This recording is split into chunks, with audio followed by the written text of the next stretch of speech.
அல்லாஹுடைய தூதர் சொன்னார்கள், நாளை மறுமையில் முதலாவது விசாரிக்கப்படக்கூடியவர்கள் இந்த 3 பேர். யார் அவர்கள்? முதலாமவர் ஷஹீத், அல்லாஹ்வுடைய பாதையில் மரணித்தவர். இரண்டாவது ஒருவர் காரி, குர்ஆனை அழகாக ஓதக்கூடியவர். மூன்றாவது ஆலிம், மார்க்கத்தை கற்று பேசக்கூடிய மனிதர். இந்த துறையிலும் இன்று பிரபலியம் தேவைப்படுகிறது.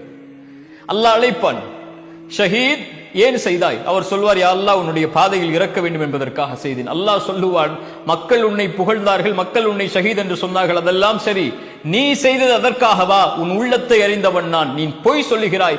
உன்னை மக்கள் ஷஹீத் என்று போற்ற வேண்டும் என்பதற்காகத்தான் செய்தேன். யாரிடத்தில், யாருக்காக செய்தாய்? அவர்களிடத்தில் சென்று கூலியை வாங்கிக் கொள். காரி, குர்ஆனை ஓதினாய், எதற்காக ஓதினாய்? அவர் சொல்வார், யா அல்லாஹ், உனக்காகத்தான். பொய் சொல்லுகிறாய் அடியானே, மக்கள் உன்னை குர்ஆனை அழகாக ஓதக்கூடியவர் என்பதற்காகத்தானே குர்ஆனை அழகாக ஓதினாய். போய் பெற்றுக்கொள் நன்மை அவர்களிடத்தில். ஆலிம், மார்க்கத்தை கற்று பேசக்கூடியவர் அழைப்பார், அல்லாஹ், எதற்காக செய்தாய்? யா அல்லாஹ், உனக்காகத்தான் செய்தேன். அல்லாஹ் சொல்லுவான், இல்லை அடியானே, பொய் சொல்லுகிறாய், பொய் சொல்லுகிறாய். அல்லாஹ் பாதுகாப்பாடாக. பொய் சொல்லுகிறாய். எதற்காக செய்தாய்? மக்கள் உன்னை அறிஞர் என்று போற்ற வேண்டும் என்பதற்காகத்தானே. போய் பெற்றுக்கொள். நீங்கள் பெற்றுக்கொள்ளலாம்.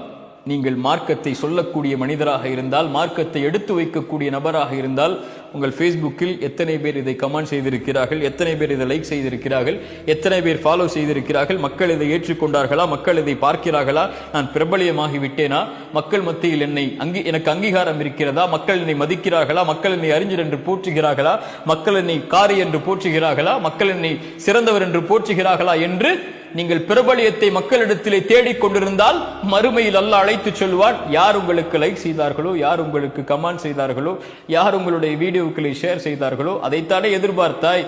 அவர்களிடத்திலே சென்று நன்மைகளை வாங்கிக்கொள். என்னிடத்திலே எதுவும் இல்லை, எனக்காக நீ எதையும் செய்யவில்லை என்று.